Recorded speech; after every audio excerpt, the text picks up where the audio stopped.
Here we go.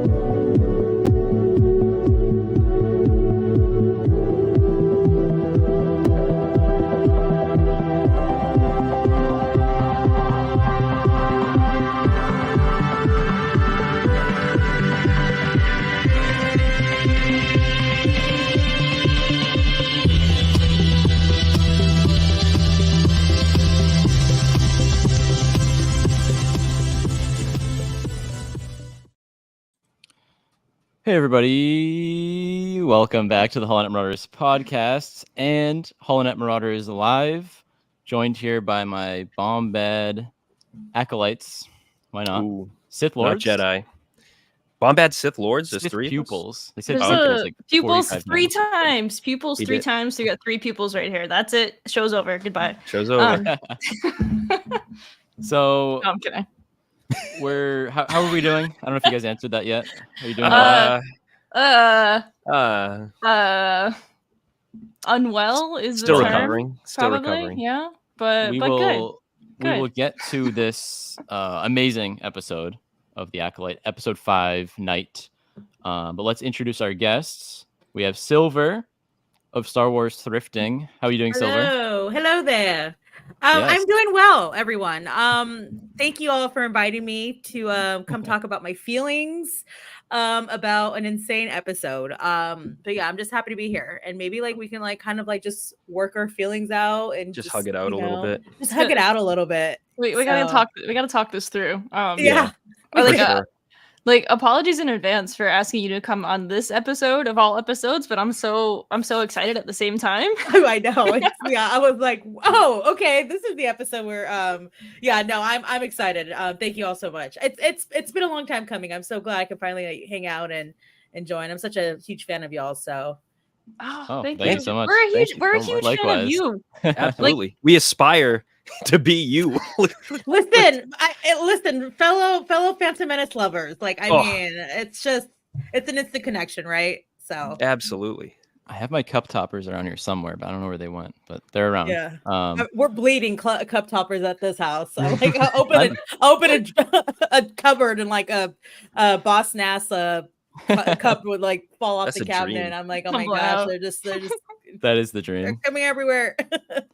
We were talking before the show, and I'm really excited because you mentioned I have one thing in my collection that you apparently do not have. Yeah, so that's an and honor. you're just showing it off, and now I have to look at the screen and just We're be rubbing it full of in. envy. Yeah, no, that's a really cool piece. It's really cool. That's a cool display piece Oh yeah, to have. it's my Yeah. pride and joy. I'm always afraid it's gonna come falling out of the ceiling, but it's held up for like a I'm year. terrified of that. And you It's gonna know, happen like the middle of the night one time. it'll do so What- much what's damage that? if it falls. It's so heavy. Yeah, I know, right? But this is our get to know the guest segment here at the beginning. We've known you and followed each other for a little bit now, but Mhm. for those of the people that are watching or listening to this later, explain how you got into the Star Wars thrifting thing. And by the way, it's great to see you getting so much recognition now throughout the community and everything, because like we've been following you for a while and we're like, oh, this is such a unique niche of a page. That's like, we love collecting junk as well. It's treasure for us. It's junk for other people. But it's like, it's great. Yeah. Every Saturday or Sunday, I love seeing you going out to get stuff. But explain how that got going, and where you are now with that. Yeah, it wasn't probably like I've come from a family of just like my mom was just a thrifter my entire life. I mean, she loved going to Goodwill. She loved to pick up old furniture pieces like from like the side of the road and like refurbish them. So like I've always just and like just even just on going on weekends like to flea markets and garage sales. That was just a big thing with what we do as a family during the weekend. But yeah, it wasn't until I want to say when Force Awakens came out. Star Wars was just really just back on my radar again. And I remember I was at a swap meet. I think we were shopping for like my brother-in-law had a wedding, so we were shopping. Like he was trying to find things like for his wedding, like decorations and stuff like that. Anyways, I saw a Jar Jar Binks alarm clock, and there's just something that hit me. It was like instant nostalgia feels, and I just thought, oh my gosh, this Jar Jar Binks doll is it just you know, I was a kid you know, when Phantom Menace came out, and it was just like this aha moment, like, oh my gosh, I'm an adult now with adult money, and I can buy like all these Star Wars toys that I wanted that I couldn't get when I was a kid. So Perfect. so of course, you know, where are you gonna find that stuff? That's usually all like secondhand stuff. So it wasn't, so I just kind of would slowly kind of like pick things up at flea markets.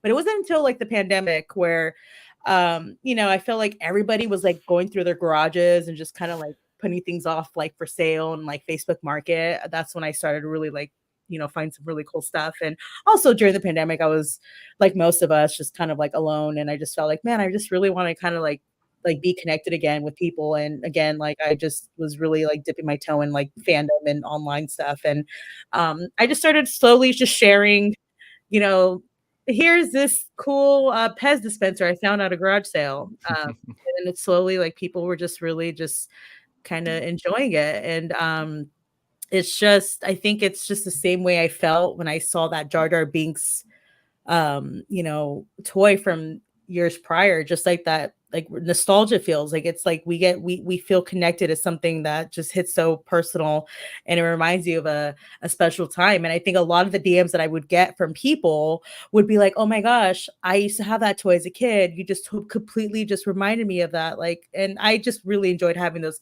conversations and connections with people.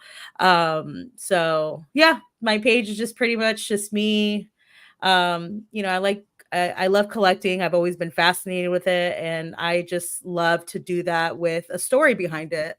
I like being able to look at something in my collection and be like, wow, I actually have a story behind how I acquired that. And it's really fun. So yeah, that's pretty much what it is. But yeah. What would That's you great. say is one of your favorite finds over the last few years? You know what? Everyone is gonna assume the Pepsi machine, which is something that's like insane. believe you have one of those. That's wild, right? Or the pod racing arcade. I also have a lot. Also have a Revenge of the Sith. Like, it was a crew gift from Revenge of the Sith. It was like it's like a Wookiee bust, and it was what the crew members got for Revenge. So like things like that that are all. Bust. Yeah, it's pretty cool. It's pretty good. But honestly, my favorite thing is giant Attack of the Clones banner I have that's overhang. It's in my garage. It's like an official theatrical banner. And I remember, and again, this is why I like to collect things that just mean so much to me. I remember walking out of the theater after watching Attack of the Clones and just remember thinking like, okay, you know what? I like it just solidified my love for Star Wars. Like I just felt like, wow, that movie just changed my life. And I just that banner just reminded me of that time. So I can't believe I have that. It's the banner with Anakin on one side and Padme on the other side, and it's like, yeah, it's a pretty iconic teaser poster. But it's the whole wall side of my wall in the garage. It's a pretty big banner. I don't know the dimensions and size of it, but I think that's probably like one of my favorites for sure. That's incredible. Yeah.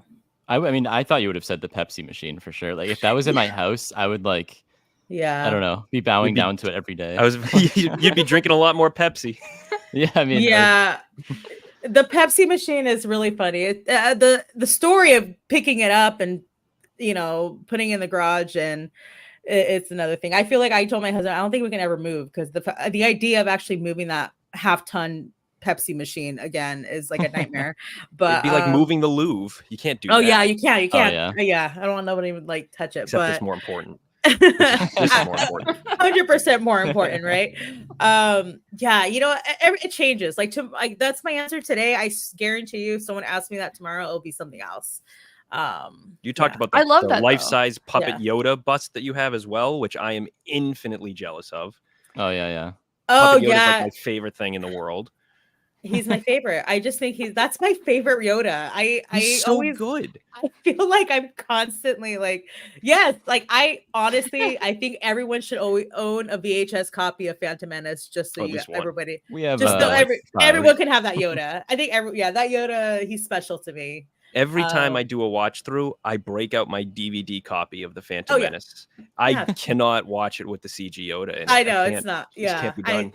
See, same. We're alike because I love that puppy Yoda. He's my so good. favorite. He's so good. He stayed up. He stayed 3 days straight. Yeah, I love him.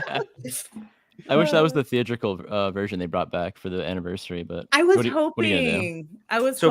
There apparently does exist an HD version of the theatrical cut of the Phantom Menace that was screened on TNT or something like years ago that people discovered. I don't know. It's like it's got a name, like some cut. I've been like trying to keep track of it and seeing if people have made progress finding it, but they haven't so far. So it's kind of a dead end. But I'm still holding hope. I want it. Oh yeah, I need to dig through the trenches for that. I know. It's what we deserve. It is 100%. At least this group for sure. Oh, absolutely. This is the Phantom Menace crew here. Yeah. I know there's a lot of other people like us out there, but you know. Oh, absolutely. Us only, and some people. We'll move on to our question of the week, which also has to do with favorites. Kind of fitting, I think, for this week, but so far, you asked that one. In Star Wars television, what has been your favorite episode? Of live action. Live action Star Wars TV. Yeah. Okay. Because animation that could go far back. We'll keep it a little more recent, I guess. But if we could start with whoever. Usually we start with our guests, but Silver, if you want to. You know what? I'm just gonna say I mean the Luke Skywalker end of Mandalorian season 2 was it was like during Christmas time. So I think we were watching it at my parents' house and like just watching it with my parents and like my dad, like seeing Luke Skywalker, or young Luke Skywalker, was pretty incredible. So I just think that just the experience behind it, like watching it with family, was pretty incredible. There's something about Christmas and Star Wars that's kind of started with the sequel trilogy. Yeah, it's like love it. They kind of started something there. Cozy. It is. Mm-hmm. Jamie or Matt? I think I know what Matt is going to say, but I want to say mine first anyway. It's not what he's going to pick, but I think that no, it's not. I might throw you for a loop. Who knows? I know exactly what you're going to pick. Do you guys know what I'm going to pick?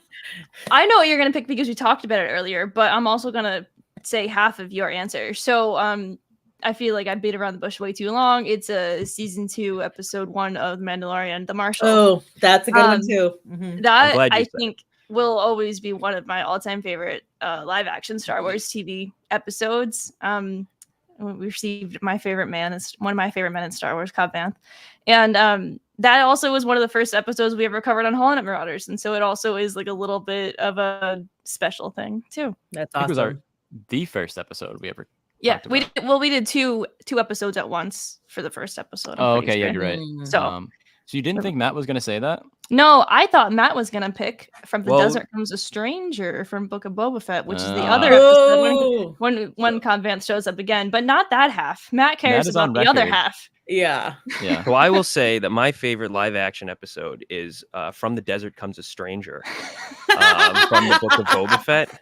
There you go. But the half that, well, it's a little more than half. Almost the entire episode is Luke training Grogu. And that is hands down. Like, I love the Marshal. And if Jamie hadn't said the Marshal, I would have said the Marshal. See, that's Luke why But now that she said... Exactly. Now that she said the Marshal, we have the Marshal on the list. I'll go with the episode that is pretty much tied with the Marshal. Maybe just like a hair below it. Because the Marshal is just the best. I mean, that is movie quality on the small screen. I've never seen anything that looks like it. I don't think I'll ever see anything that looks like it again. I don't think they'll ever be able to replicate the magic that episode brought to me. But yeah, Luke training Grogu is unbelievable. Yeah. And it's just and I was just swimming in that episode. It was just like I was just the happiest boy ever watching that episode. So it's got to be that. It's got to be that if it's not the Marshal. And then Luke talking to Ahsoka in the same episode too. There's a lot going on. And building his Jedi temple, something I've been dying to see since we saw it. Just all of that. Yeah. And Solid honorable mention choices, goes y'all. to Shadow Warrior, the Shadow Warrior. Oh wow! Yeah. So because so that's a good, good too. one. They're all good, everyone. Yep. as the dust is settling on this question, I much like the dust settling in the episode of the show. I don't know, something. I'm trying to be poetic here or something. Okay. I want Love to it. say the Marshal. Like I think my recency bias wants to say Knight in the Acolyte episode 5. Like that moved me last night. Yeah. But I guess I'll say that because I'm pulling a Matt here and picking a different one from Jamie. But I think it might still be the Marshal. That is movie quality. It's kind of been our thing since episode 1 of our podcast, of our show, where Matt said very oddly on our old microphones, that is the best episode of Star Wars, and it will remain the best episode of Star Wars ever. There you And go. I'm honestly still on that train. Yeah. 3-4 years later. In I don't our think opinion, anything will that top is. it. I don't think anything But will top it. I think Knight, the episode we just had, was like amazing. It was up there. And it's weird to say because like in Star Wars we like when there's a happy ending and things. We like when something good happens at the end. And likely at the end of every Star Wars story, most of the time there is hope. Even the sad stories end with hope, like Empire Strikes Back. Yeah, everything bad happens, but at the end, Luke and Leia are standing there looking out at like the rebellion, and like there's hope.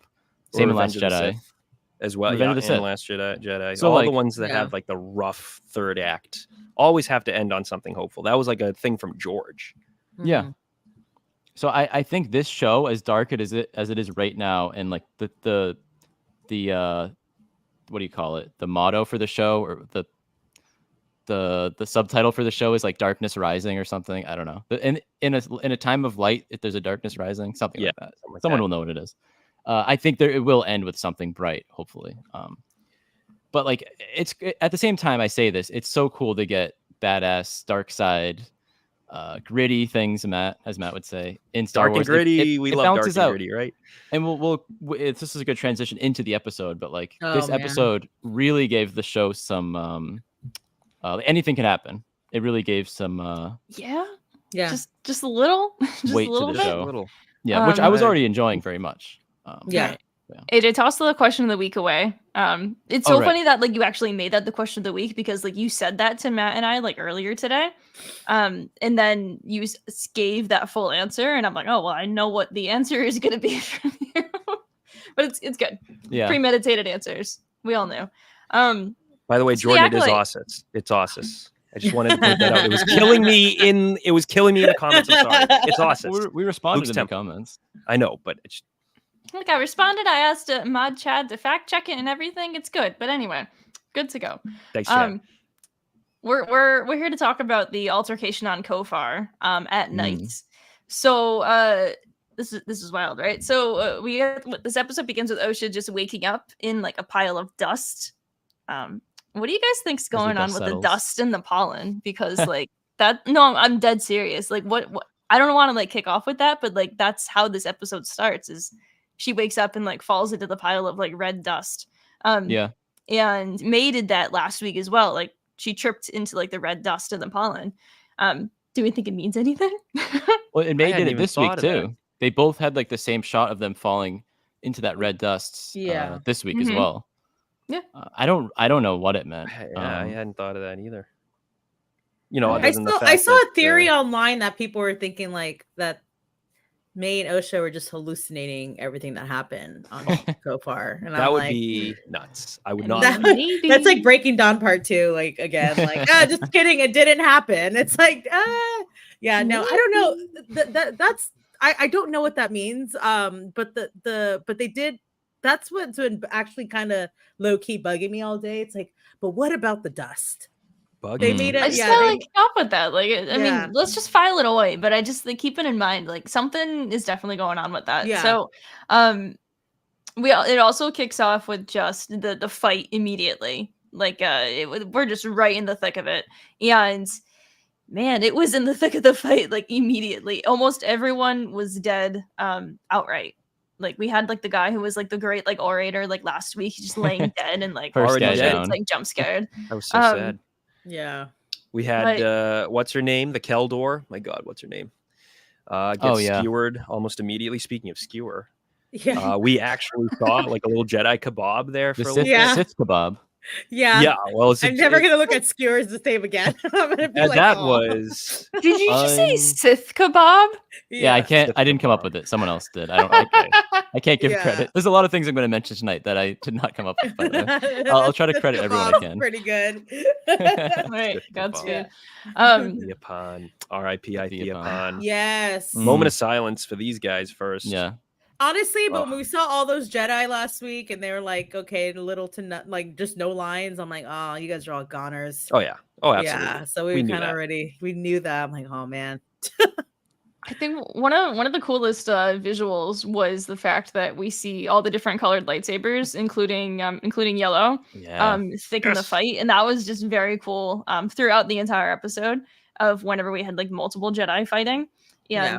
it was just cool to see like that like dynamic finally instead of just like all blue and green. Here we Yellow go. lightsaber fans be eating Yeah. so good lately, guys. Yeah. Oh, yeah. 100%. Yeah. We're getting a Yord lightsaber toy in stores Yes. soon. I don't know when, but I cannot stop One of thinking those about like that. retractable Yeah. ones. I gotta get Cannot them. wait for that. Cannot Yeah.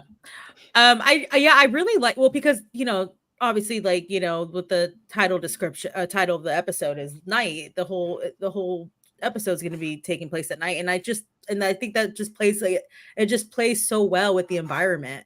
The action sequence and like the lightsabers and like just the Batman of it all, the disappearing and stuff. Like it's Yes. it's really cool. Like just using the environment, playing around with it, which they had a lot of fun with. I have that written down. I didn't know when to like bring it up, but I love how many times he just like runs away and disappears, and it's just like, oh wait, he's gone. There Where is did he go?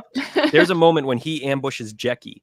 When Jecki, I forget, I think she she comes was running out of the fighting woods. May, and he comes running, and it's Yeah. completely silent, and he's just Mhm. running towards her.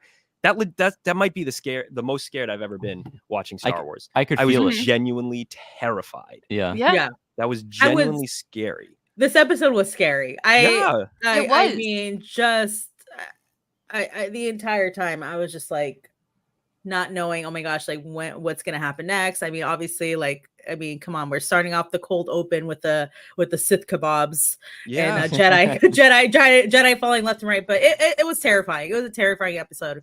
But man, just incredible action, and I didn't get the name of the director. Well, I mean, the choreography is just like insane. But I mean, just really, really good stuff. Director really of this was. episode was Alex Garcia Lopez. Okay.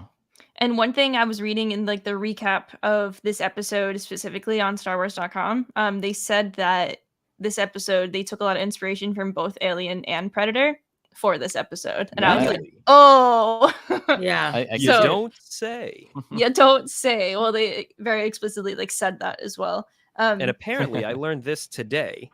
The mask, Keimer's mask, is based on Frank the Rabbit from Donnie Darko, which is Okay. one of my all-time favorite movies. So I was oh my like, god, this is That over makes the moon. that makes sense. Oh my I gosh, was I over the just moon when I yeah. read wow, Could not believe that. Frank the Hold Rabbit. on. Wow. Oh yes. yeah, look at that. Also, what do Spooky. you guys think? Yay or nay? Is it actually this like copper bronze color, or is it like a black, like I'm shiny color? I am shocked that it's this bronze color. Same. I'm a little confused. I I'm mean, I so was too, but Okay.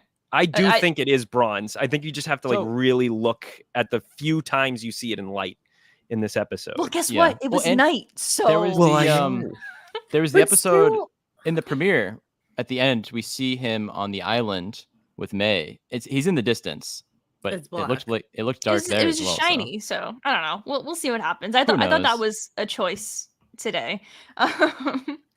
But excited to see that. But okay, so staying on the helmet before we do the reveal, but staying on the helmet, the introduction of cortosis, the metal. Cortosis, Very baby. cool. Amazing. Yes. So it is a type of metal that essentially like absorbs the energy and then just like deflects it immediately or whatever, and it'll short out lightsabers, which is just that was so cool to Super see cool. something like that happen. The first time he did it, I was like, "What the hell was that?" But then he kept doing it, and I was like, "Oh my god!" His braces and his helmet Yeah, the gauntlet and his helmet. Yep. Yeah. Headbutting the sabers. And Yeah. So sick. cool. Oh my god. Just the and the So animation of the good. sabers just like popping was Yes. so good. Was so Yeah. good. What a great. They're all effect. like they're all like hitting it like a flashlight, trying to Yeah. like, I've never put seen the it batteries before. in it. You're like, Like, what's happening? it was It's- just yeah. it was just such like a cool like moment to like see, and like I loved how much of the variety there was like in like the fighting style because of this, because like they weren't afraid to like throw those punches, and this guy literally like smashing his face into a lightsaber blade. Yeah. It's just Mm. so good. But yeah, I mean, the way his fighting style on this, it was just so fast. I mean, I could talk about Smilo Ren, the stranger, whatever we want. Kamir. Now we now know it. We now know it is Kamir. Whatever. Kamir. I don't know how we pronounce it. So but yeah, I mean, the first like encounter is like him in Seoul, and it's like this like weird, almost like standoffish of you don't remember me, and this is a serious question. It could be as simple as like I was talking with AJ earlier about this. It could be as simple as he didn't remember him from like the store. Or do you think that there's actually something like deeper like going on? Like, do we think that it's like just the store? I think it's just the store? well, because I think it's just the store. they met at I don't the think store, and there was no like, wait, I remember you like that. The I don't know. the only thing it would be like if he was part of the coven, and we'd learn that in the flashback, but he wouldn't be because he's him. Mhm. Yeah. Yeah. I don't know. I took it as from the store I thought Okay. yeah, that's what I thought as well. But because that is a good, he didn't have a mask at the store, so we Correct. saw him, Yeah. you know, it would have been. But yeah. He didn't have those friggin' biceps either. Where do those come? Where do those come Where from? was What it? is happening? SpongeBob Holy arms. crap. Dude, no kidding, he had anchor arms. Not the Anchor SpongeBob arms. arms. The anchor arms. And for the Oh, ladies, gosh. Harry. No, Oh no, my no, no, God. no. I don't know if we want to jump right into the reveal of Kamir. Mhm. We already had. Well, yeah. We So in a second. Well, so I think one more okay. thing in the initial scene with Soul and Kymer before we know he's Kymer is he says to Soul, what kind of master hides his face from his pupil, which I think is super interesting. Soul Or asks wait, no, him sorry. that. Soul asks him that. And that's the first use of the word pupil in the entire episode. I gotta say, it was weird. They used it 3 times. What kind of master hides his face from his pupil? And then he just says, "You tell me." And like That it's was just like Brilliant. That Amazing. bars. He What does roasted he him. know? Everything. King of What quips. does he know? Chimera is the king yeah. of quips. Honestly, This guy. like just the taunting with Soul in this episode was just so good. So good.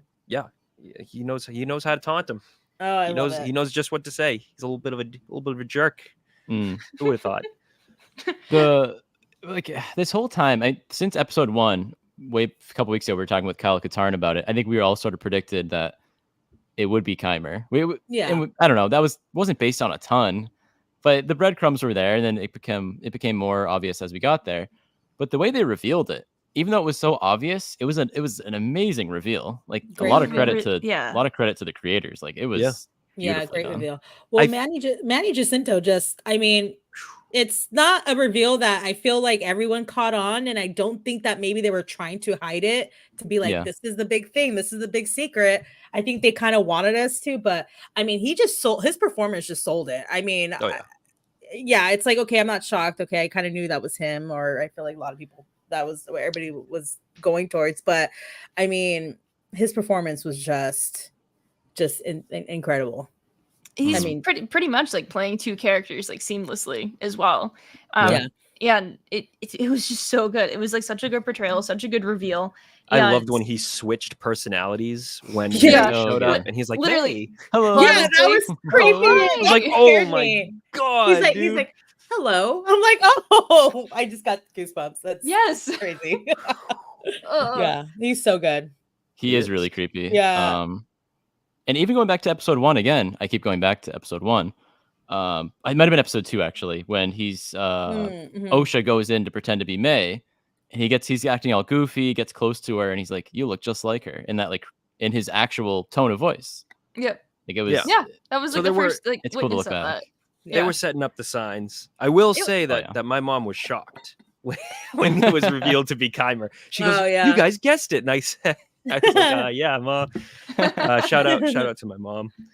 Yeah, Mom. She made that Lula in the background. Yeah, she did. Yes, she did. Very Did good. she? Oh, that's unbelievable awesome. craftsmanship. Wow.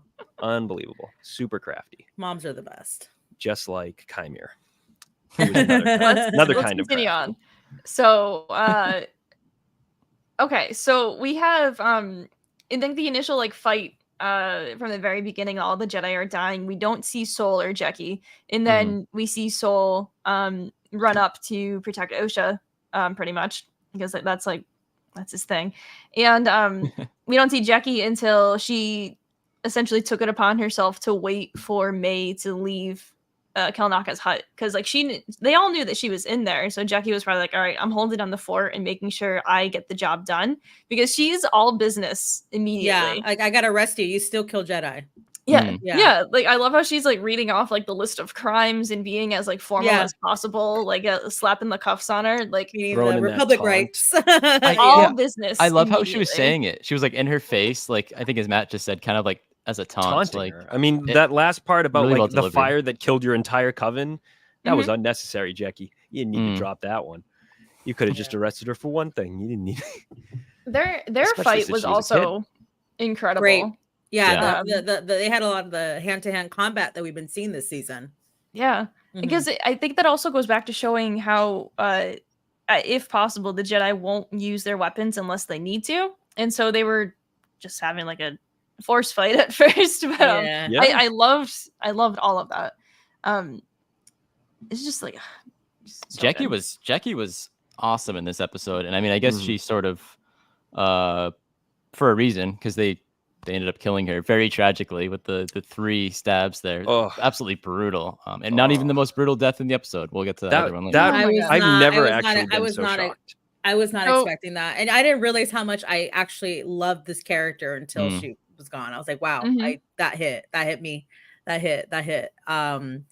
But yeah, I loved just seeing her, just wielding her lightsaber. Someone said, I forgot who said this on Twitter, but like they would say like this would be like her trials if she would like if she would. Yeah, I saw that as well. Like if she made it through this, this would have been 100%. She would have been knighted 100. Yeah, and that just makes it even more devastating. Just the potential of she was so young, and I love the dynamic with her and Sol already. And she had that nice moment with Osha the last season or last episode prior, and I was like, oh man. But yeah, a bummer. The 3-hole punch was just a little too much. Yeah, it was brutal. Dude, I was like, could not. My husband's like, wait, is this Disney still? Like he was confused. He's like, whoa, that was like, I was not expecting that. Yeah. Going into that fight, we mentioned it earlier. He just like runs up behind her, and she barely like notices at first, because she like found Kelnaka's saber first of all, but like she barely notices. And then up front, like Kamir just like taunts her further by like saying to May, "Oh, you can learn a lot from this pupil. Like here's like what like a good student should be like." And he's like using Jecki in order to taunt his own student to be like, "Hey, look at this. You should be doing this." And Kamir pretty much like decided he was going to make an example of Jecki like immediately, and that is absolutely gutting when you think about it and like you like watch it back again, and it's. Yeah, that was Jecki so then it great. happened. Yeah. That, I mean, man, she really tried. She had everything. She pulled out all the stops. She was fighting with a Wookiee lightsaber. Yeah, that thing was as tall as her. She was trying. She was really trying her heart out. And then Kymer stabbed her heart out. Yeah, and then the reveal. That was the reveal. Yeah, because she knocks his helmet off. That was the reveal. Yeah, she was able to knock his helmet out, that's pretty wild. But also, like, look, can we talk about his lightsaber? How he kind of he cheated. Yeah, but yes, but no, it like retracted from like inside of it somehow. So like the single blade just like he like split it, and then it turned. It wasn't like a normal like twisted in half like Darth Maul style. It literally like appeared from like inside of like one blade, and then suddenly it was like another full hilt. Like it was nuts. Like he had like a telescoping like lightsaber out there. that was crazy. The taunts continued to Soul. Ooh, I He know. was just battering Soul. Not First, you, dude. that He was said- its That's name. the one. and That's then- the one that kills me. What was Yeah. its name? You. Oh, Yeah. that was its name. What Yeah, a dick. that What a got bastard. me. That was just What are you like, doing? and that just brought like, oh wow, he's scary. Like I'm actually genuinely scared now. Like even Yeah. the face reveal and everything. When he said that, oh, that's its name. I was like, oh no, this is Oh, it's on. yeah. You brought her here. I know you brought her, which is true. But Which is true, but at the same time, that does not justify you killing a kid. yeah, No. yeah. Like he has that weird like tauntingness to it, and then like later on, like right after that, Soul asks, "So what are you, or who are you?" And he says that he has no name, and so it's actually really funny that he's like, "Oh, that was its name. Well, I don't have a name, so you're not gonna know what my name is either." Can't call me it. Well, let's get into that part there. Yeah, so I have no name, but the Jedi like you might call me a Sith. Yeah. So what do very we think? heavy line. But Lot is to he a unpack. Sith? I know, but is he He's a a Sith, or is he more like I have no name, but someone like you would just identify me as a Sith because that's what you people will do. I don't Yeah. know.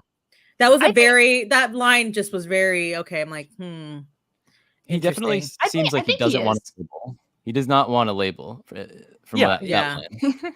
He just doesn't care about the Sith label.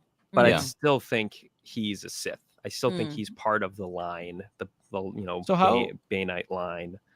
So I see Corey in the chat bring this up, and it's like it's a good question. Like, and I said to James last night, how do we define a Sith? Like, Kylo wasn't a Sith.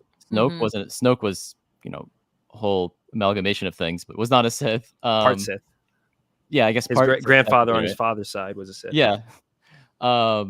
Like, okay, so Palpatine, Sith, obviously. Yeah. Anakin, eventually, yes, Sith. But like the yellow eye Asajj thing. Ventress, no. So Dooku didn't have yellow eyes. I think he did. like, no, at he never points, did. maybe. Did he have it? Do you have it in the Clone Wars? Like he might have had it. He might have flashed did it like him. one point. So I think that Kamir either was a Sith or he currently is, and he's on his way to becoming a rejected Sith. I think he's a Sith apprentice. I think that like that's what it is, because he like literally says like, I need a pupil myself. I need an acolyte. And so he's like making his way to becoming like a full-fledged Sith. And so like the fact that he's trying to be a Sith, but at the same time he's also just like, I don't want to live with the rules. I don't want to live by your rules. I want to live by my own rules. So he's also got like a lot of other thoughts going around in that head. So I think that, yes, I think that he's a Sith, and I think he's on his way to becoming like a bigger, badder Sith, but I think that there's someone else out there that he's answering to. Definitely. I don't think he's like the I don't think he's the master. I think he's been tricking May into claiming that he's the master so that he can get May to join him and then take down the master. I think that was his plan all along. Yeah. For sure. But that attitude of like, don't care about labels, don't care about anything. I just want power. I want to wield it, and everything else be damned. I mean, that's the Sith incarnate. I mean, it's perfectly. The Sith are chaos. They're separated from everything else around. Yeah, I really like that line where he says like, I just want freedom to wield power, and I just instantly thought of it the third episode with all the witches. I mean, that's essentially just what they wanted. They just wanted freedom to wield theirs. Which is why they might have joined, teamed up. With yeah, Sith, perhaps. Exactly. Who knows? So but it comes with the master. We all sort of seem to think that there is a greater master out there. They had this reveal here, which wasn't much of a reveal. Like, we saw it coming, and it probably was meant to be a little obvious. So there's more reveals to come in the season, like what happened with the witches. That's like the biggest thing right now. I think that's just like, I think that's the big mystery, right? Is that what it is? It's like, what did the Jedi do at this point? And with that, maybe that's somewhat of an origin or something of who the master might be. And I know a lot of people think it's Mother Coral. But I don't know. Who do you guys think the greater master could be? That would be wild with Mother Coral. I don't have any thoughts right now. I mean, like, it's interesting when you think about it more of who could like the master be based on, if we think back further, like who actually helped to create May and Osha. I think that's a question that needs to be answered as well, because like Mother Anastasia says that she created them, but like it was through some like super secret dark magic type of way. Yeah, because they said the Jedi found out how. Like, yeah, that yeah. So that's something that I can't wait to be like we get like more information on, and I think that maybe Mother Coral is involved, but I don't know. That could also be like a really big answer of why Kamir comes off as like knowing a lot more than like he's out like leading on of just like I know what happens of like with like Soul in the background, like he's like this guy isn't who you like think he is, and like he knows a lot and he knows like the full story. And I don't know, we'll get the story. Yeah, I think for me Mother Coral is definitely the top of the list, the of leading suspects. Candidate For me, is definitely her being the Sith Lord. And you know, I chastised Jamie the other week for guessing that it might be her because she's a Dathomirian Zabrak, and I was like, that's not why. That's profiling. But I agree. I agree 100%. We should profile Mother Coral. She's the Sith because she's a dark side user. It's true. You know what else I'm proud? I hope that I'm right about down the road. The Knights of Ren. Let's talk about it. Let's talk about it. Oh no. So guys, Matt is the only person in the universe that doesn't want it. Not also, true. wait. Not true. I have to thank Will of the Force. Also, thank you, Will of the Force, for paying $2 to hurt my feelings. And so is yours, Will. Thank my you, head is Will. still spinning, and so is yours. Will. Wow. Will. Oh my. man. But thank you very much for that. But, very nice, but very painful. Very painful. It. Wow. Okay, so let's roll it back actually. So we'll get to the hearing of the theme. I just want to give context from a Marauder standpoint. Before the Bad Batch, I loved the Knights of Ren with like every fiber of my being. Now after the Bad Batch, she hates them. No, I just kind of honestly, she just has a new batch. I just like forgot about them. But Knights of Ren were like the OG boy band for me.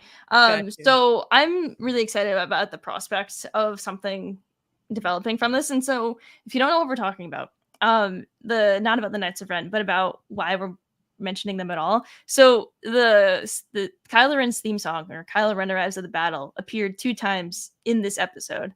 Once in the very beginning. It was very light when Osha is waking up, and it's very, very light, but you can hear it then. And then a second time, caught my ear. AJ noticed it immediately. Kylo Ren over there, like he has his ears tuned into the Kylo Ren theme anywhere he goes. Always. I'm always ready for it. I forget he heard it somewhere else too. I forget where. They play it. All right, I'll give you the lowdown. All right, derail. It's part of they play it in Mandalorian for some reason, which I don't know if this detracts from Jamie's hope here and everyone's hope or theory, but when Grogu's doing things, they randomly play it, but it's like a more upbeat version. It's like the Ben Solo style theme from Rise of Skywalker. I guess. The Ben Solo theme, but I anyway, will say, I'm not done, Matt. Okay, all right, I'm not done. Go ahead. The second time you hear it very clearly is towards the end of the episode when Kamir finds finds Osha. Timestamp. 27 minutes 58 seconds. How do you know that offhand? Okay, I had to tell somebody last night, and that's the really, really obvious one. So, a thought. The thought is founder of the Knights of Ren. I feel like there's a lot of weight to this for a lot of different reasons. But what do you guys think in general before I launch into my reasons? Thumbs up. I think that would be. I think that's kind of cool. Also, he just already gives that Knights of Ren like vibes too. Yeah. Well, also Ren in the comics. If people have read the comics, there's the original leader of the Knights of Ren that we know in the comics, and he whose name like is Ren. Bare-chested. He also has nice arms. Yes, they both have nice arms. Has crazy arms. They're both like dirty or burnt or something. They're both definitely burnt. They both have a gauntlet on their left arm. Same thing, and they both wear like Kylo style helmets. Yeah, I mean, it sounds crazy to list out, but like, I mean, the clues are there, I guess. But we don't want to be like Charlie Kelly, like pointing at all like the different things on the wall. But like, it's too much of a coincidence to like not be a coincidence. It's the theme for sure. The only like thing that I want to like also throw out there at the same time is each time it's played, it's been when Osha is on screen. It's when Osha is passed out. because like Kmir wasn't there the first time, but he was the second time. So then I'm also just like, oh, well, maybe it's gonna be like her taking over whatever happens to Kmir. So that's also like a thought, which would also be very cool if somehow it gets like flipped that way, where like maybe it's her who helps like to like found it somehow. But I don't know. I think that's a very cool theory, and I am very anxiously waiting for more potential Knights of Ren content. Before Matt, I really want to hear Matt's thoughts on I'm this, not or gonna even say Silver's Yeah. thoughts on it as well, obviously. But we've had crazy theories in the past. Looking back, like we thought Crimson Dawn was going to be in Book of Boba Fett. Some people thought that, and like, okay, And I've been Omega. burnt before, but this one, Maybe maybe a little bit more weight. But Matt, go ahead. What do you think? Okay, so first off, Kylo Ren's theme is based on Deus Irae, which is an old Gregorian chant from the 1300s that just simply signifies death, doom, and destruction. Go and listen to Deus Irae anytime, and it's basically Kylo Ren's theme, save for a swapped note. I do think that the version in the Acolyte episode is definitely Kylo Ren's theme. Like, Very it just spot sounds on. like it. Like, nobody would accidentally do that. But I also think, like playing Snoke's theme for the clones in The Mandalorian, there have been like a couple of other times when there's been like a motif that's played where we kind of like perk up and go like, oh, is this hinting at something, when it doesn't end up actually hinting at anything, and it's just like, oh, I'm gonna just reference other dark side music. I think that that's kind of just what is happening here. I think it's just, remember this theme, dark evil theme. If they played the Imperial March, I wouldn't think that this guy was going to be like Darth Vader or something. That being said, I don't want to be a party pooper. They flamed me last night because they were like, oh, it's the Knights of Ren theme, he could be a Knight of Ren, and I was like, I don't think that's true. And I did not. Yeah, Matt flamed us. The most innocuous text imaginable. mean. And they thought I was coming at their throats. Not mean at all. So yeah, it's contentious. Have your fun theorizing. I will say, Leslie Headland has called this show a show about the Sith. Manny Jacinto today in an interview with EW called Kymir a Sith Lord. Mm-hmm. Yeah. And he himself in the episode says that he is a Sith, or that the Jedi would call him a Sith. So let me defend myself here. As I have already said in this episode as well, in this analysis of, I still think there's potential for him to found the Knights of Ren in the future, because I am firmly in the belief that Kmir is on his way to become a rejected Sith. Because the Knights of Ren are kind of splinter off Rejects. of they're just a bunch of rejects. Yeah. I mean, like, in like the whole like thing with that is like they're described as a band of misguided youths, but then like they're not, and so like there's more stuff like going on like with them, and so like I really feel like Kmir is clearly a Sith, and I think that he is going to like fall flat on his face somehow, and his like Sith master is gonna like just like laugh at him and be like, just get out of here, dude. And Kmir's just gonna go and do his own thing, and it's gonna be the Knights of Ren. And I also, that's my thought. For what information we have about the Knights of Ren origins, we know that they are from the unknown regions, and that they are basically just people from the unknown regions who discovered how to use the dark side and used it to gain power and influence, basically space bikers. They have no master. They have no ethos other than the Ren, which is somebody's got to be Ren. And the shadow. They call the Force. They say they touch the shadow. Kymir or Osha, because it's always when she's on the screen, right? Yeah, apparently. Yeah. Exactly.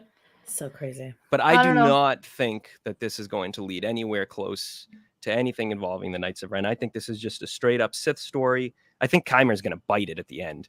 I do not think he sort of has Kymir is to, going right? to survive this whole at some ordeal.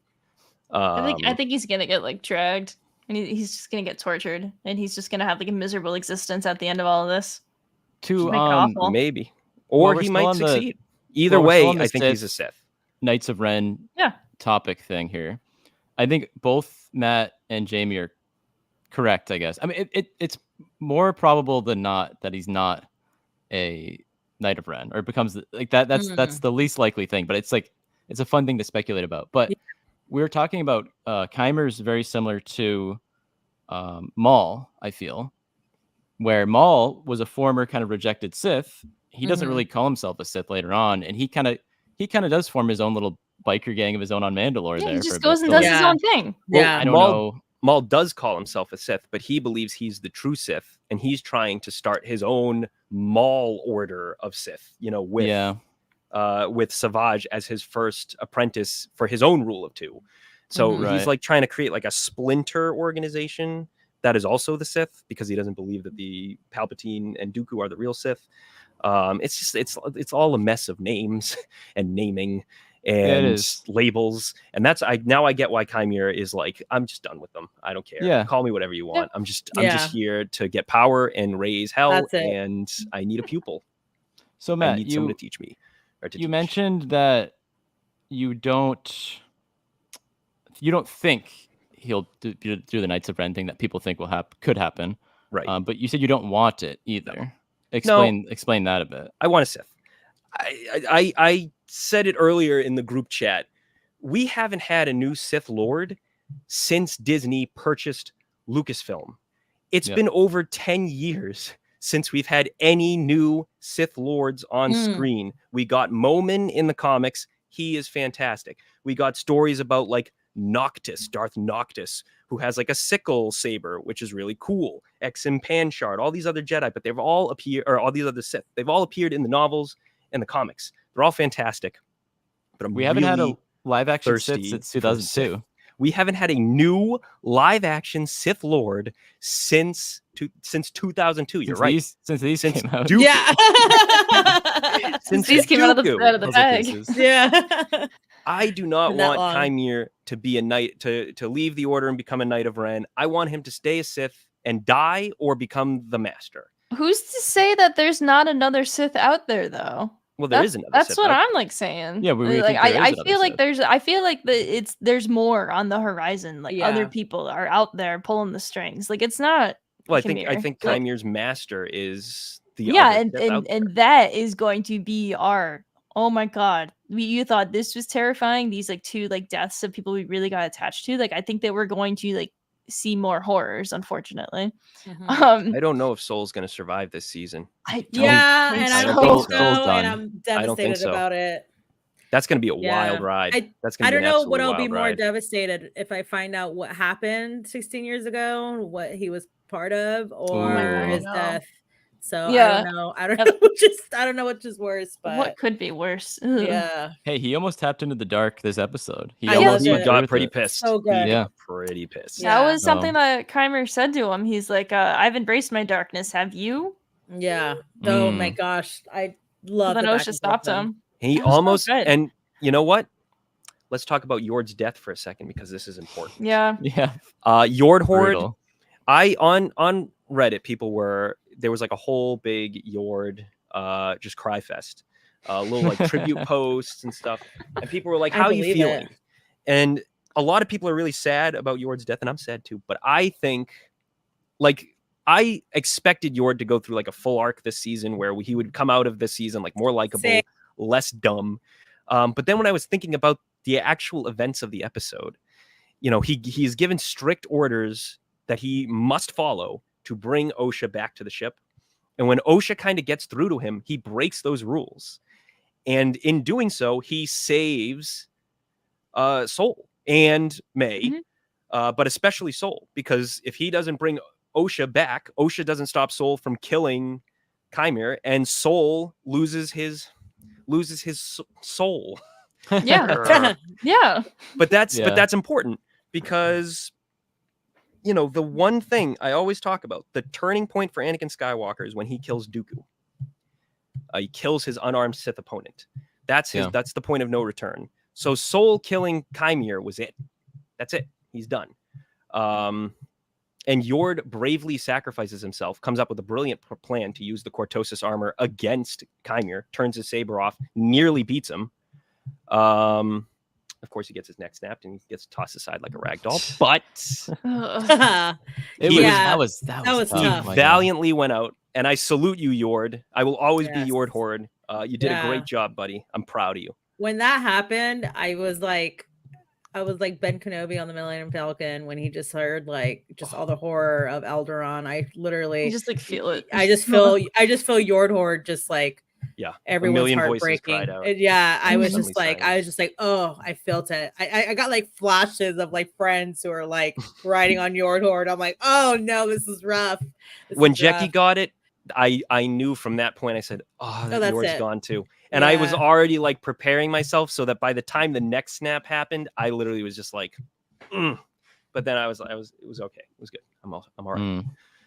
I think that's when Soul like unleashes, right? Is after Yord dies, right? That's when he starts to get. That's when he got pissed off. I feel like is that when Soul like started to just like wail at him. I'm trying to remember what part was that, but just about. Yeah. When Jackie's killed is when Soul starts to like falter and get like and then Chimera starts like taunting about that, and he's like, okay, like that's too far. Because like Soul is just very attached to all of his Padawans. Like there's like earlier on, like he has like the picture of Osha, and Jackie is just like, oh, you keep pictures of like your Padawan, and he's like, yeah, like that's not weird, and or like that's like not like a normal thing. Yeah, and Jackie is literally like, that's not normal at all. But like he loves his Padawans. Yeah, and it was just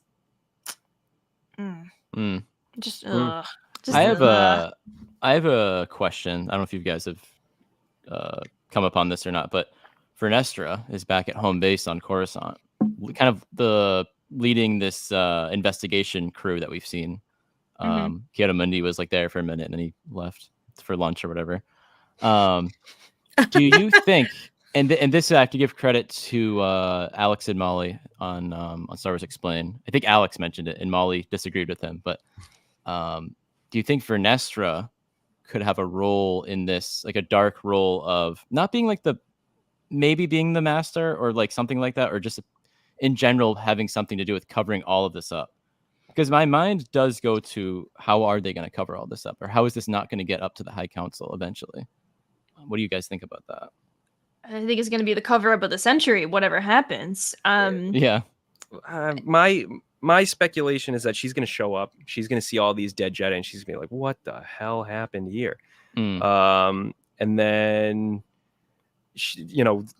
Soul is going to be off doing his own thing. Soul's going to get offed, and the trail is going to be just cold. So it's like Vernestra will be this close to discovering that the Sith are back, but will never reach that point, and will probably just kind of bury whatever happened here, because even the thought of the Sith returning is too much, and it's like, you know what? We're just going to forget this ever happened.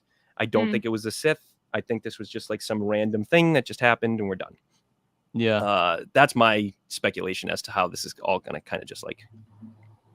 Because that's where. Yeah. I think she shows up and just just comes to the conclusion. I don't see her covering it up because that's kind of a risky thing to like want to try and cover up. Definitely. You know what I mean? I think what she really wanted to cover up more was the fact of a potential ex-Jedi killing everybody. I think that's what kind of like was her biggest thing. But I just don't see Vanessa covering it up. I think they're just gonna assume it was May. It was May. Yeah. Just kind of go with that, and then that's and that's gonna be the end of it. It could even just be tied back 16 years prior to the witch thing, and maybe they're like, "Oh, this was witchcraft." This was then, and it was a revenge situation from then. Yeah, yeah, and I can see that too. And I think that's just like super easy to just like think of for two. If you just take the time to think about that for more than 2 seconds, you'll come to that conclusion, and that's perfectly acceptable. Someone in the Jedi Archive will be like reading this report and be like, "There was an ambush on a witch coven. There was a set of twins. One of them died. 16 years later, one of them did not die. And she seek revenge. And then they all died. And now there's a reason we don't bring 8-year-olds into the into the Jedi Order anymore, because too much attachment. They're too old. Too much attachment. Too old. Like too old. That's kind of a good transition point to May and Osha at the end there. Soul gets knocked out by the stun gun there. and Yeah, May and Osha kind of they embrace. They launch Kamir into the sky with the light. Dude, the okay, moths. I want to Yeah. talk about that Let's talk because about it. this Sorry. plays into Oh, this The plays pen. heavily into one of the main Star Wars themes, which is that the Jedi use nature and their surroundings. Everybody's interconnected. You can use bugs to kill your foes or to carry them away because Yeah. we're all just like one big happy Big life. old bugs. You know, yeah.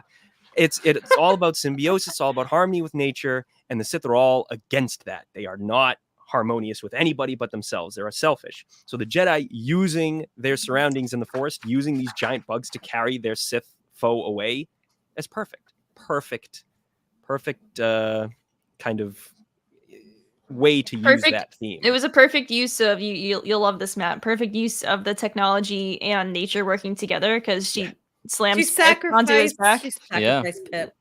Dude, Yeah. Did Although- anyone, But Pip's did fine. anyone But else Pip's think okay. Pip Pip's was okay. going to turn into a Pip's okay. lightsaber? Or is that just me? I was like, why is she holding his head Yeah. like that? I thought something like that was going to Okay, happen. okay. Yeah, for like Glad a I wasn't split the only second. Jamie, what'd you have? I think just Bugs. continue on to actually May and Osha, the conversation. I just wanted to get that out of the way. Yeah. Kamir being So, lifted by the moths. I love Yeah, I that love was No, pretty. It's a that's great good. part. I'm kind of Yeah. glad we didn't get the shot of him like getting carried away. We just see them looking up, but They're like, all right. I joked Yeah. with There he Jamie goes. that May and Osha would be hugging, and there was like the sunrise, and in the background we just see like floating by. Just floating by. It's like a balloon that got away. Yeah. Exactly. Yeah. I still see it slowly going away in the distance. He's in a better place. We see May and Osha embrace. They have their sort of nice Did you moment. get that one, Matt? Yeah, I Sorry. did. I got that one. That's our second SpongeBob reference. Oh, leave it a Sorry. second. Okay. So May and So, Osha the nice have embrace. the actual The nice reunion. embrace. So Sunrise. after the second watch, I felt better about this, but I was like, what is up with May? Like, she doesn't know what she wants. She is going through it. It's a tough situation she's been through her whole life, really, it seems, the past 16 years. But like she switched sides in like 3 times in the last day. But it makes sense because she comes together with her sister. They think they're having this nice embrace in this moment. And then her sister's like, oh, I'm going to arrest you. And then Yeah, she's like, you're oh, still well, arrested. screw this. Yeah. Yeah. So that makes she's sense. only out for herself. She thinks she's out for Osha as well, but that's what attachment is. It's super possessive, but it's selfish, and she's only really out for herself, and she can only have Osha if Osha conforms to the way she wants Osha to be. And since Osha's not going to do that, she tries to kill her and take her identity. I mean, think May that's all- is dark, is evil.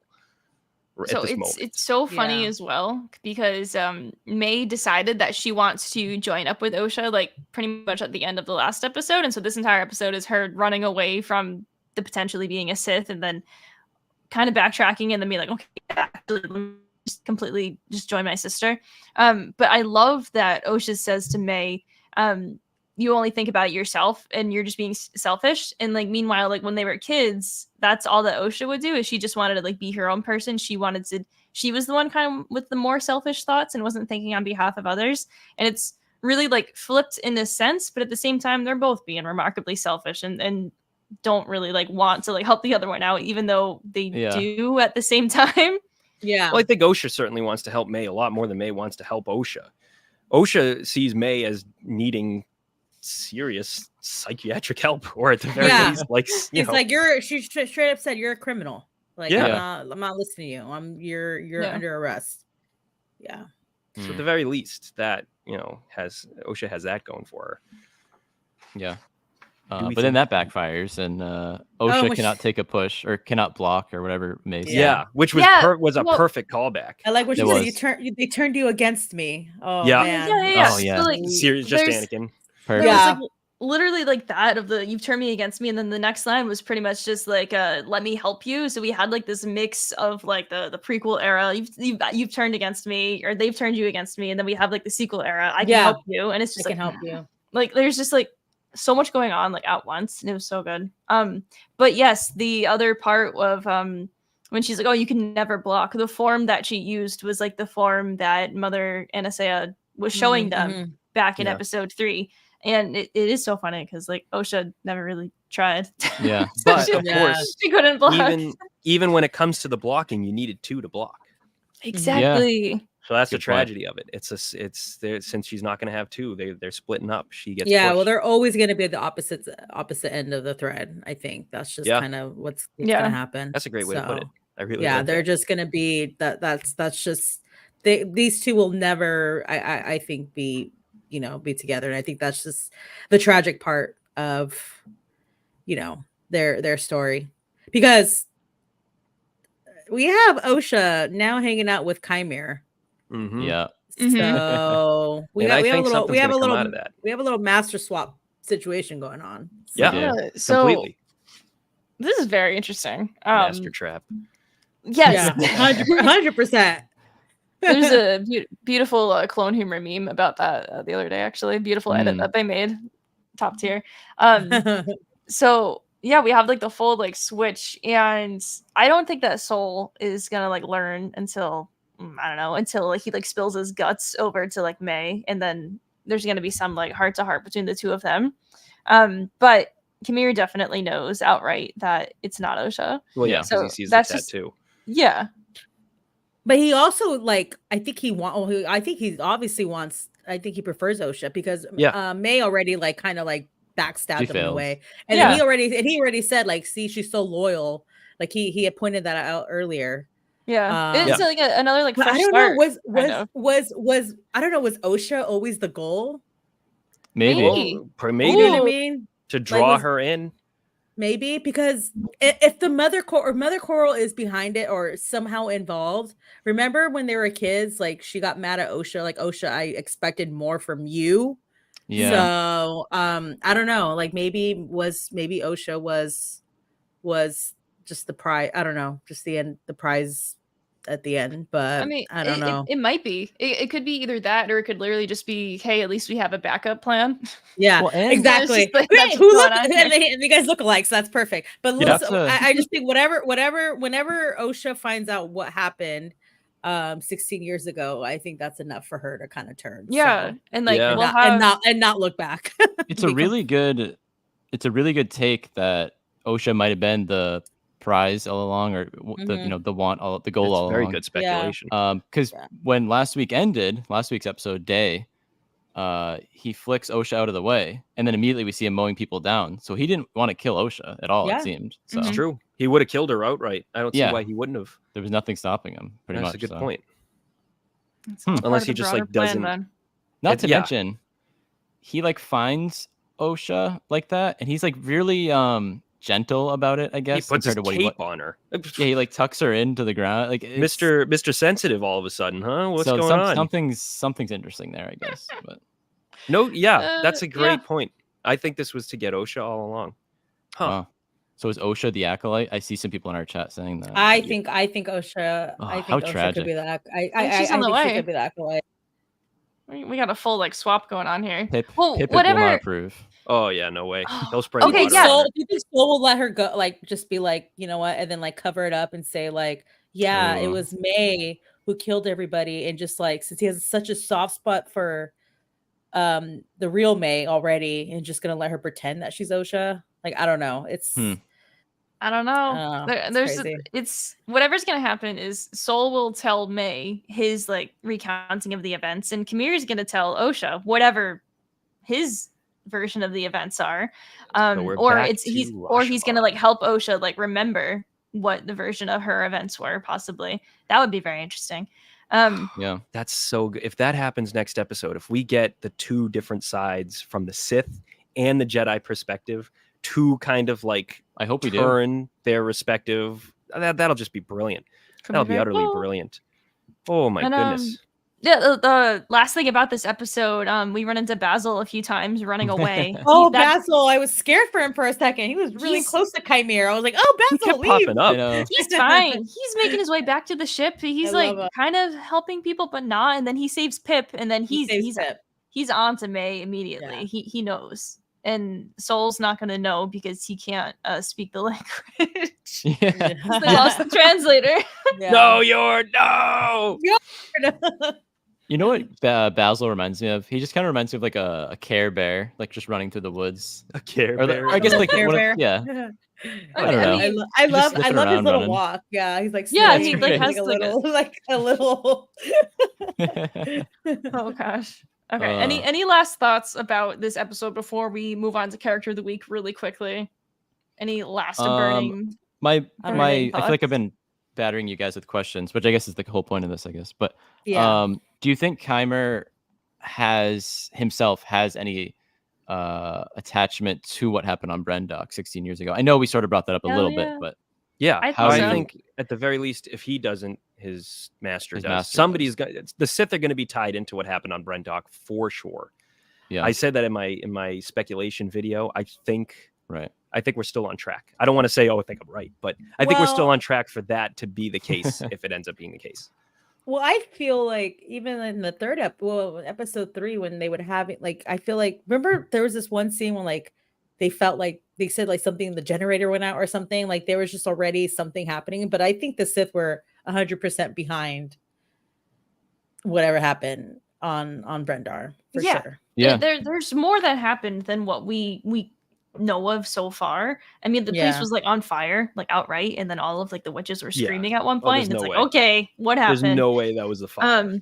So I think that there's potential that either his master was present on Brendock or somehow he was there himself, which I mean, he's like who mid knows? 30s. He could be like 20. I mean, 16 like, yeah, years ago, you could be like around maybe who a little. knows? you think little he's younger that than 20. young? I didn't know if he was the same age as Osha and May or older. It's hard to tell. I don't know. He's just, I don't know. He's I just think close that enough. involved definitely his master, and I think they were just after the twins. I think they're. Yeah. I think I'm telling you, I just think these twins are just. Well, I think it's either them. That's a good point. the Coven went to the Sith for help in Got creating you. life through the Force, or Mhm. the witches created life through the Force. The Sith said, "Oh, that's pretty cool." Yeah. And then they stepped in, 'Cause- framed the Jedi, killed the Coven, and walked away with the power on their own. That's my Oh. theory for how this all is gonna Oh, end. I think I'm with you I'm there. leaning. I'm leaning towards that too, Matt, for sure. I like that. Yeah. That is good.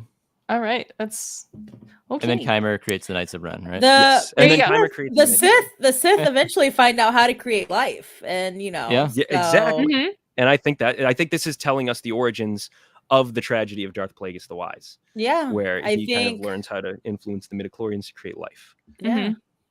It would make sense. Mm. I think the That's twins good. have some sort of dyad vibes. You know, That Yeah. too. Palpatine was really happy when he found out they were a dyad. When Yeah. Ren and when Ben Rey, and Ray were dyads. So he was Yeah. really so Unseen for generations. Yeah. No amount how many generations. Yeah. Just generations. Yeah. Mm. so, Very, very possible. yeah. Anything is possible. Very probable, actually. I actually think that's. Yeah. I don't know if they're ever going to name it, but I think it'll pop up in some source book where they'd be like, "Did you know that Osha and May were actually Force dyad?" I'm going to be like, "What? Oh Yeah. my god! Wow. Wow!" I can see that. But it's never AJ, going to get appear in the show. I don't think. Get the Yeah. get the graphic ready. Let's do character of the week. So Let's do character of the week is when we select our favorite character from this week's episode, and Cool. we also tossed in this season our Glup Shido of the week. So your favorite Glup Shido character, and at the end of the season we tally them all up to see whoever the character of the show will be. So Silver, as our guest, who is your character of the week this week for the Acolyte? I want to say Chimere's arms, but I'm just gonna say Chimere and the stranger. I think I mean we've known Chimere for a few episodes already, but this Sith stranger version of Chimere is fascinating, and I'm just a new obsession. Yeah. New obsession. Same. He massacred, slaughtered many Jedi who were some favorites, and I somehow cannot hate him as much as I should be hating him. So what is I with am- that? Like with all of us. Like I'm the same as you, and I think a lot of us are. Like, why do we get so sad, but we also love the guy that did it? Like I don't know. I don't know what that says, but I'm with you. I don't know. We I love a don't good know. villain. I don't They have capes and shaggy black hair, and They're I'm fun to just hooked. watch. Yeah, They're fun. Fun Yeah. to watch. You know, that's Yeah, just no. how it is.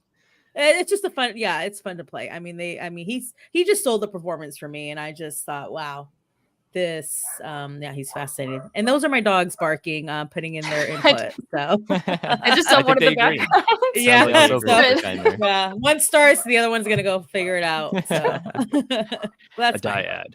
It's Um, fine. Seen for well- generations. Oh yeah. AJ, just throw it out there. Character of the week. Keimer. I mean, I kind Yeah. of already did, I guess, but Keimer. Can we get the Keimer sweep? Neither of you guys are No. gonna You mess know this who up for me. You know who I'm gonna Matt, pick. Matt, who's your character of the week? Yord. This one's Oh, for that's you, fair. buddy. Oh, That's one really- Last time I'll be able to pick him. Good job, buddy. Maybe. You did it. You pulled it No off. one's ever really Maybe. He unsnaps his neck. Okay. Hey everybody. Okay, sorry. I saw like one reaction today or yesterday about Yord's death was the reason that they killed him off was because he's a Bad Batch stan and his favorite character was Tech. Yeah. Mm. Get him out of there. I'm so sad about that. Anyway, for me, character of the week, I have to go with Kamir as well. Because I've also loved Drowned Rat of a Man the entire time, and now confirmed he's the Sith. Nice. Yeah. Just that's really good. So I have to agree. And then our Glup Shido of the week. We'll go the same order. So Silver, who was your Glup Shido of the week in this episode? Of the week, does a lightsaber count? Or Sure. Yeah. I'm gonna say the mysterious lightsaber that That pops out of that Kamir's other pops lightsaber. out. Yeah, I need to rewatch that shot and like freeze it a little bit and try to come up with the mechanics What behind actually it, 'cause I'm happened just here? like confused. Yeah. Yeah, that is something that that's my glove shido. Sure. AJ, Glup Shido.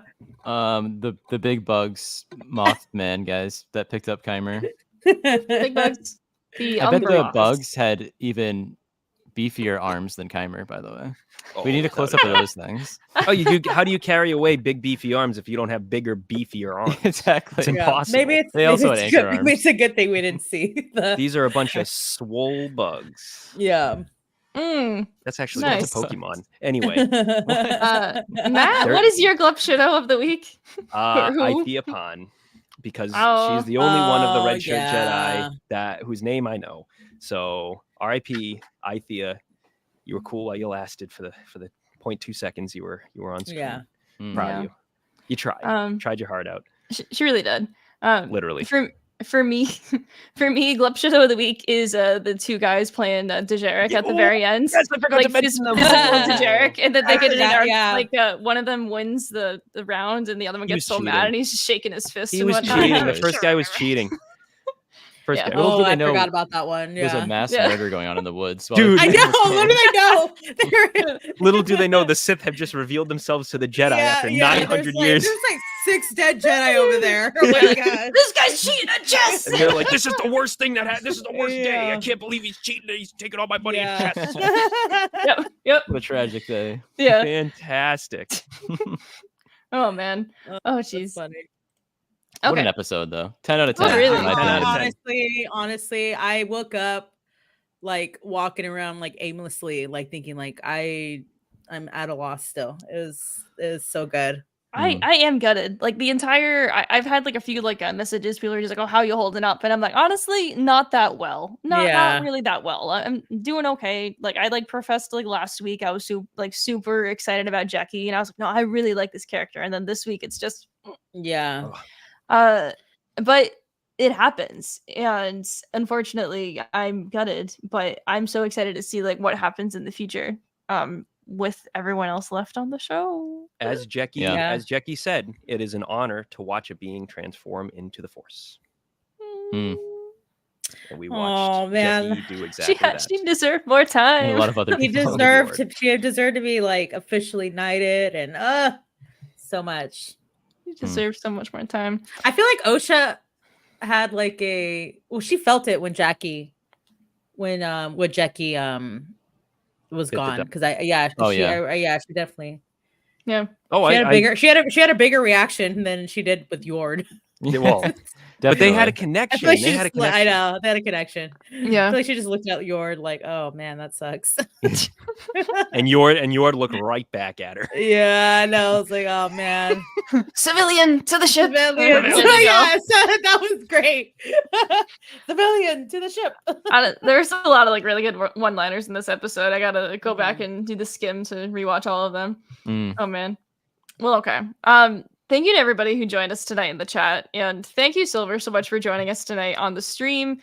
For anyone in our chat who isn't familiar with your social media, where can people find you in your adventures? Yeah, just look up Star Wars Thrifting on the internet. I'm there. I'm on X or Twitter, whatever we're calling it these days, and Instagram. That's probably where I'm a little bit more active. But yeah, follow me on there and check out what I'm doing. I am going to a couple flea markets on Sundays, so keep an eye on out. Yeah, have to follow that. I'm ready. Yeah. I'm ready. Yeah. Okay. I'm just reading my like notes at the end of the episode. Perfect. But yes, thank you everyone for joining us tonight, and we had an awesome time covering Acolyte episode 5. So this has been the Holonet Marauders podcast. You can find us everywhere on social media, on all the social medias at Holonet Marauders.